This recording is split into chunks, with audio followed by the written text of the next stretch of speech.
La sensación de dificultad para deglución es conocida como disfagia. Cuando es de presentación a sólidos, sugiere una estenosis benigna generalmente post-reflujo ácido gástrico o una neoplasia maligna esofágica.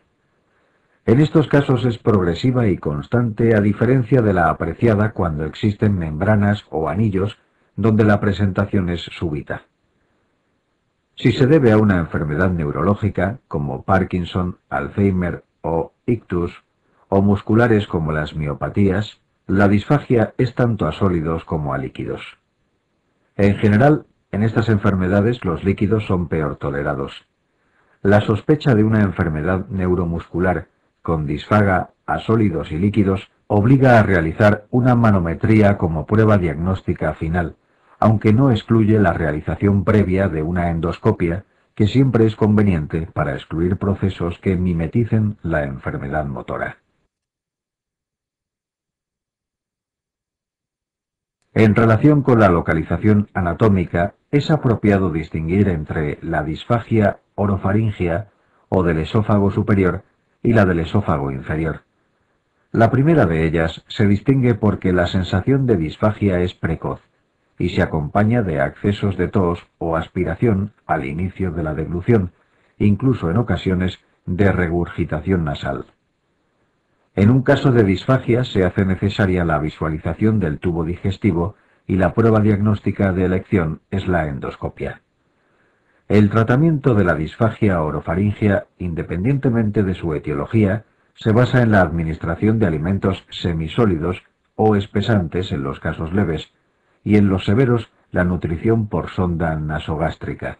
Y si la enfermedad no mejora y persiste la disfagia en el tiempo, se plantea como solución definitiva la realización de gastrostomía. Para iniciar el diagnóstico diferencial de la disfagia hay 3 preguntas clave. ¿Cuesta hacer los movimientos de tragar e iniciar la deglución? ¿La disfagia es para todo tipo de alimentos o se pueden beber líquidos sin disfagia? ¿La disfagia es constante y dolorosa o es intermitente?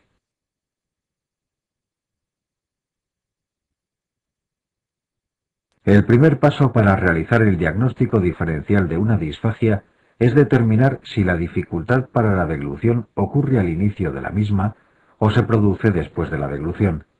En el primer caso se trata habitualmente de una disfagia orofaringea, mientras que en el segundo es una disfagia esofágica. Si la disfagia esofágica es a sólidos pero no a líquidos, probablemente se trata de una obstrucción mecánica. Sin embargo, hay que recordar que cuando las obstrucciones mecánicas están muy avanzadas, pueden terminar produciendo disfagia a sólidos y líquidos. En cambio, una disfagia que desde el principio es a sólidos y líquidos sugiere un trastorno motor.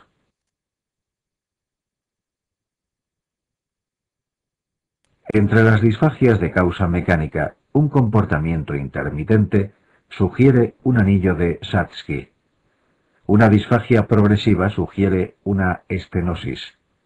La existencia de reflujo gastroesofágico con pirosis crónica sugerirá una estenosis péptica, mientras que la pérdida progresiva de peso, especialmente en pacientes de más de 50 años, sugerirá un carcinoma de esófago.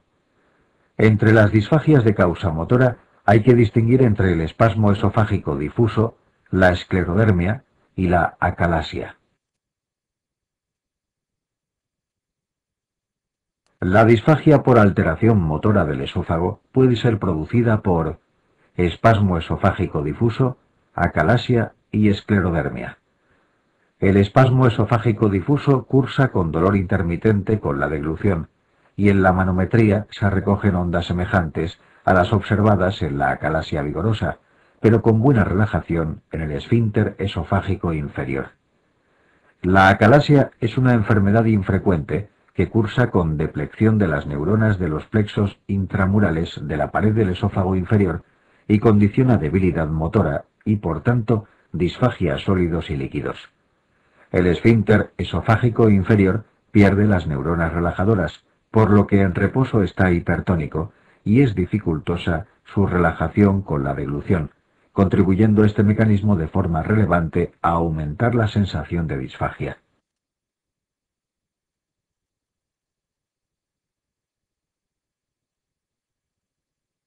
La manometría es la prueba diagnóstica, observándose hipertonía del esfínter esofágico inferior y mala relajación, siendo este último punto el más importante para el diagnóstico. Además, se observan ondas de escasa amplitud y gran duración en el tercio inferior del cuerpo esofágico. Para el diagnóstico definitivo se requiere una endoscopia que excluya causas secundarias, sobre todo tumorales que simulen una acalasia.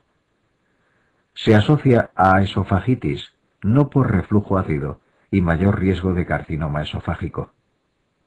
Una variante de la acalasia, conocida como vigorosa, se caracteriza por cursar con idéntica alteración manométrica en el esfínter y ondas de gran amplitud, repetitivas, en tercio inferior del esófago.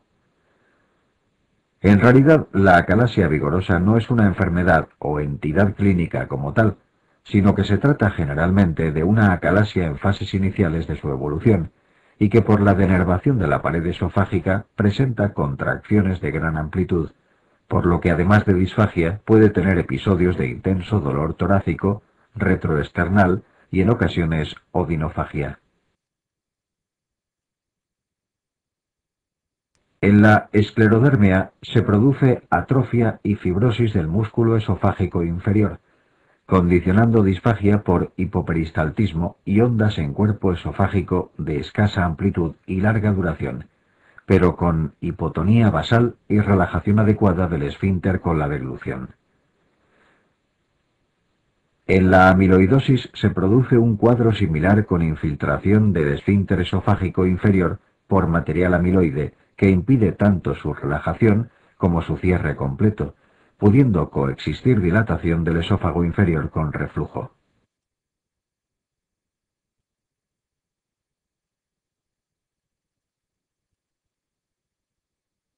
En esta imagen se puede observar una manometría esofágica normal. Se registra la presión en el esófago de modo simultáneo a varios niveles, desde el esfínter esofágico superior, UES, al inferior, LES. A tiempo cero se produce el inicio de la deglución con un cambio de presión detectable solo en la primera porción del esófago a nivel del esfínter esofágico superior. Inmediatamente después se va a producir una onda peristáltica que se desplaza progresivamente a lo largo de los tercios medio e inferior del esófago. Obsérvese que durante esta progresión el esfínter esofágico inferior se relaja progresivamente hasta que tras el paso del bolo alimenticio eleva su presión cerrándose. Este cierre evita el reflujo gastroesofágico. En el caso del espasmo esofágico difuso, la onda peristáltica se produce simultáneamente a lo largo de todo el esófago. Esta situación impide la progresión del sólido y además provoca un intenso dolor retroesternal. Puede estar desencadenado o no por reflujo ácido. En tal caso, se recurre a la instilación local del ácido mediante sonda esofágica, test de Bernstein, para intentar provocar el espasmo y confirmar el origen esofágico del dolor retroesternal.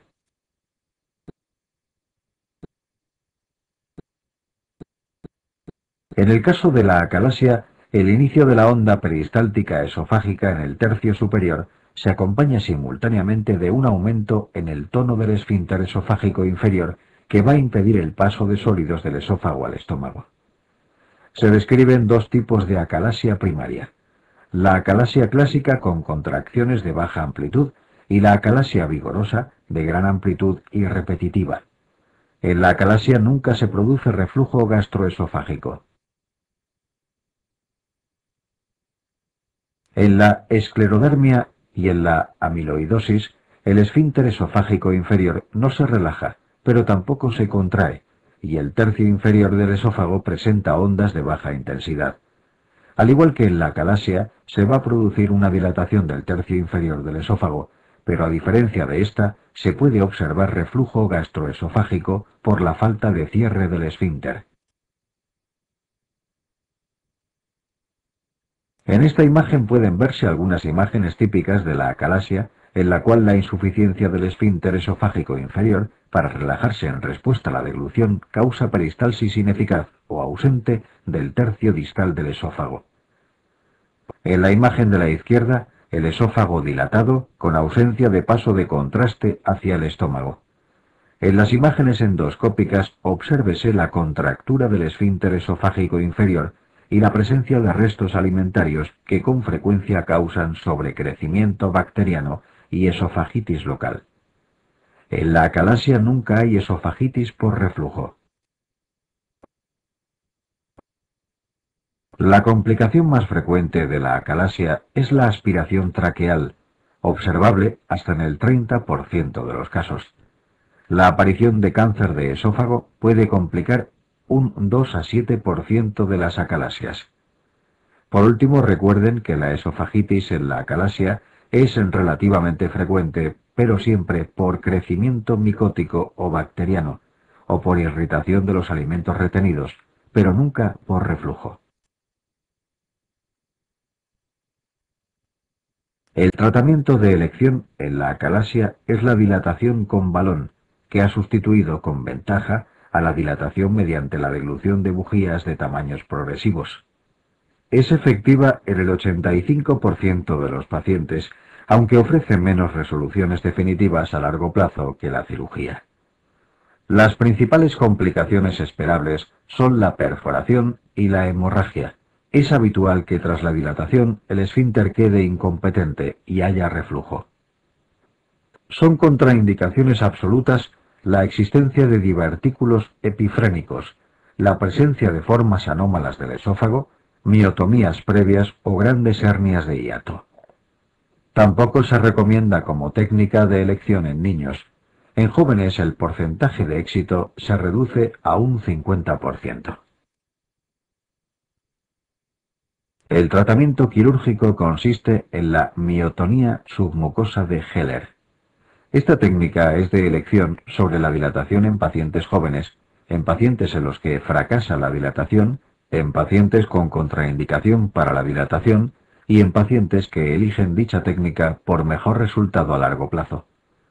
La complicación principal de la miotomía a corto plazo es la neumonía por aspiración y la tardía el reflujo gastroesofágico, por lo que la miotomía de Heller se suele modificar añadiendo una técnica de antirreflujo tipo fundusplicatura. Una alternativa quirúrgica a la miotomía es la resección esofágica y sustitución por estómago tubulizado. Esta cirugía se usa como rescate cuando falla la miotomía y en situaciones de megaesófago o esófago sigmoide. El tratamiento médico utilizado ha consistido habitualmente en nitritos y antagonistas del calcio como el nifedipino. Su efecto es fundamentalmente sintomático y se utilizan de modo temporal en edades extremas de la vida, niños y ancianos. La toxina botulínica administrada vía endoscópica en esófago distal se reserva para los casos de imposibilidad de someterse al tratamiento dilatador o la miotomía. La toxina actúa paralizando a las únicas fibras que permanecen funcionantes en el esfínter, las que lo mantienen contraído permanentemente, y por tanto, como consecuencia de su acción, el esfínter quedará constantemente relajado. Su desventaja es que requiere repetidas administraciones.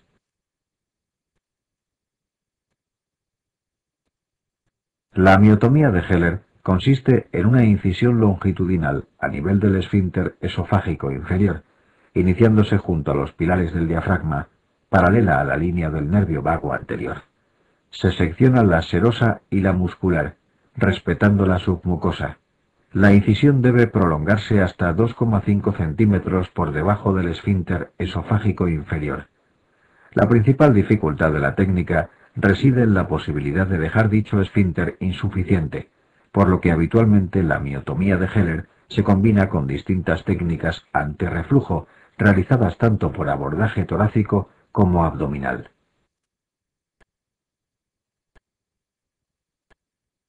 Las técnicas antirreflujo aplicadas por vía torácica son la de Belsey-Mark IV y la gastroplastia de Collis.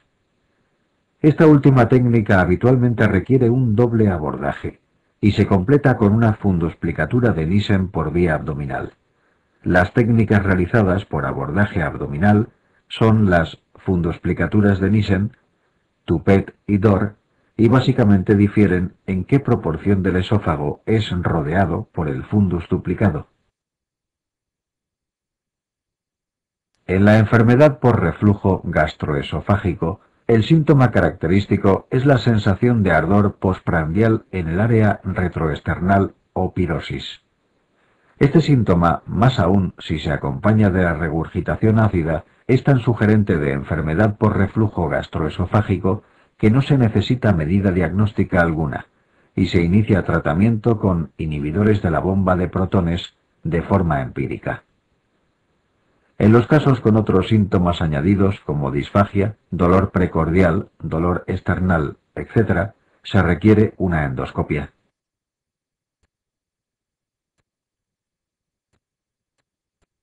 La prueba diagnóstica de certeza es la pH-metría de 24 horas. Es de elección el tratamiento con IVP, por ejemplo, omeprazol, y si es necesario, usando dosis elevadas como 40 miligramos al día. En general, suele ser necesario un mantenimiento entre 6 y 12 meses con los mismos fármacos. Y ocasionalmente, si existen recurrencias, puede considerarse el mantenimiento indefinido o la indicación quirúrgica. En el caso de las esofagitis graves, el tratamiento se hace desde el inicio con IVP a dosis de 40 miligramos y es preciso el control endoscópico regular. Son también necesarias medidas higiénico-dietéticas como evitar el tabaco, alcohol, café y obesidad, restringiendo el uso de fármacos relajadores del esfínter como nitritos o calcio antagonistas. Aunque la prueba diagnóstica de certeza es la pH-metría de 24 horas, su uso queda restringido a los casos con recurrencia o refractariedad al tratamiento con IVP, control pre- y posquirúrgico o presentaciones con síntomas predominantemente extraesofágicos, como tos nocturna, disfonía, síncopes, etc.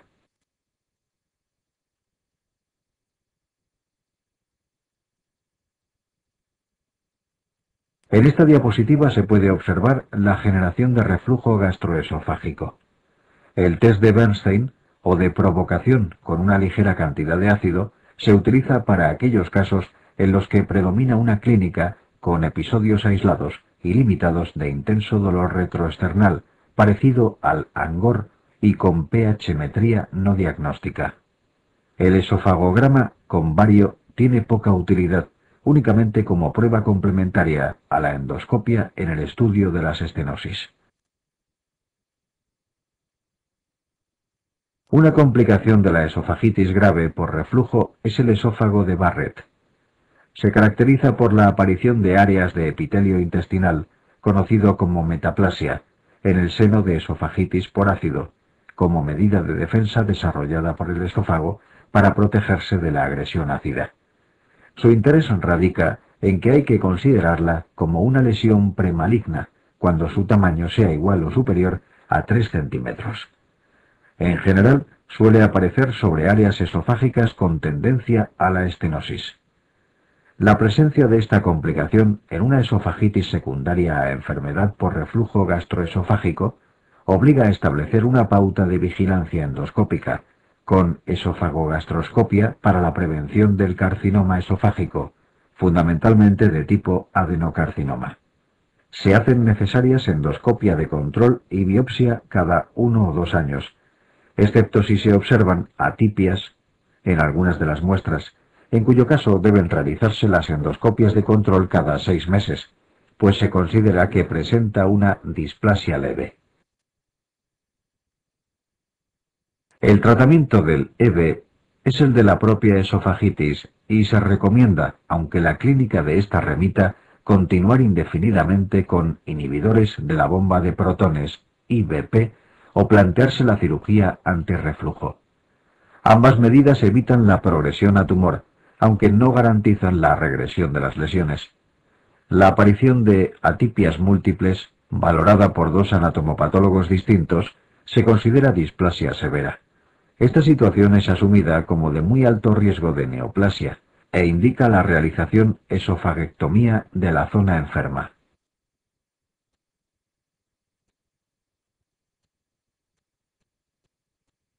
El esófago de Barrett es el principal factor carcinogénico conocido en los adenocarcinomas de esófago, entidad esta limitada a un 20% del total de los cánceres de esófago.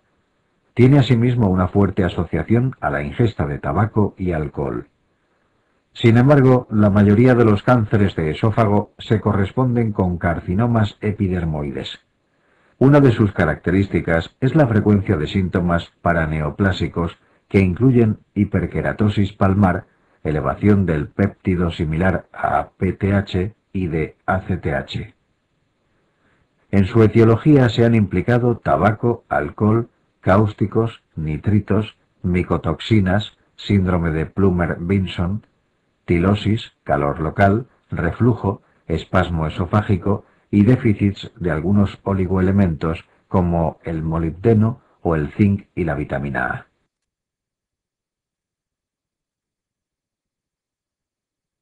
Helicobacter pylori es una bacteria gram-negativa flagelada que se adquiere por contagio oral a través de la saliva. Tiene predilección por infectar las capas superficiales de la mucosa gástrica y duodenal, en especial la mucosa antral o pilórica, dada la capacidad que tiene para sobrevivir en medio ácido propia de estas localizaciones. En las imágenes puede observarse al Helicobacter en su posición habitual extracelular, con sus flagelos característicos. Pese a que no tiene un carácter invasivo, induce una gratroduodenitis inicialmente superficial que suele hacerse crónica, y en un tiempo variable va induciendo de forma progresiva atrofia de la mucosa. Al mismo tiempo y en ocasiones puede ir progresando de forma focal o difusa al cuerpo gástrico. Con frecuencia la infección, aun produciendo gastritis, es asintomática. En otras ocasiones es la responsable de la dispepsia. Su importancia radica en que se ha comprobado que la gastritis por Helicobacter pylori es un factor que implica el riesgo de aparición de úlceras tanto en mucosa antral como duodenal, e incluso grandes úlceras en cuerpo gástrico, sobre todo en curvadura menor. Los casos de atrofia pueden presentar asociados fenómeno de metaplasia incluso con áreas displásicas en su interior. Todo ello justifica el riesgo de adenocarcinoma gástrico en pacientes con la infección por Helicobacter pylori.